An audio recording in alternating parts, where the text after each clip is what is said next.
माहौलियाती आलूदगी को कंट्रोल में करना, क्लाइमेट चेंजेस जो आप देख रहे हैं आजकल, उस पे जो है आजकल इतनी वर्किंग नहीं हो रही। उसी को मद्देनज़र रखते हुए मैंने ये काम स्टार्ट किया है ताकि हम बीइंग अ पाकिस्तानी सिटीज़न इसमें अपना रोल अदा कर सकें। हम जो सॉलिड वेस्टेज को उसको रिसाइकल अपसाइकल करना को 2 कैटेगरीज में डिवाइड किया होता है। एक जो होता है वो ऑर्गेनिक होता है, जो आपके वेजिटेबल्स फ्रूट्स वगैरह वो ज़मीन में डिज़ोल्व हो जाती है, उसका कोई मसला नहीं होता। इनऑर्गेनिक है सॉलिड वेस्टेज, जैसे आपका metal, would, glass, paper, plastic specially newspapers पड़े होते हैं, हम उसी को उठा के पेपर बास्केट बना के उनको हम मार्केट लेवल पे सेल कर रहे हैं। उसको तरह हम जो है प्लास्टिक की बोतल से वॉश वगैरह बना रहे हैं, हम जो है मेटल से डिफरेंट बॉक्सेस बना रहे हैं जिसको हम रीयूज़ कर रहे हैं एज अ गिफ्ट शक्ल में और डिफरेंट कैटेगरीज़ में। इसके अलावा जो है हम वुड से जो है वॉल हैंगिंग्स वगैरह बना रहे हैं, वॉश बना रहे हैं।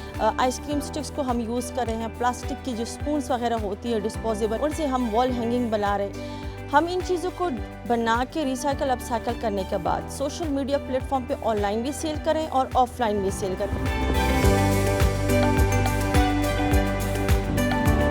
ये चीज़ जो है वक्तन फ़वक्तन जो है सवेर होती जा रही है। गवर्नमेंट की तरफ से अभी तक कोई सपोर्ट हमें नहीं मिली। मैं यही चाहूँगी कि गवर्नमेंट हमें एक इदारा दे, कोई ऐसी जगह दे, ट्रेनिंग सेंटर दे जिसमें हम फीमेल्स कंफर्टेबली आ सके। पहले जो है ये चीज़ें जो हमें मांग के हम मांगते थे कि जी आप चीज़ों को ना फेंकें। जैसे जैसे ये चीज़ों को फीमेल्स को पता चलना शुरू हुआ, जिनको हमने ट्रेनिंग्स दी, तो वो खुद ही घरों से उठा के लेके आती है और मदद बनाती है या घर में ही बना के मुझे दिखाती है कि मैडम देख ले हमने ये चीज़ रिसाइकिल की, अपसाइकिल की है, तो हम उनको अप्रिशिएट करते हैं।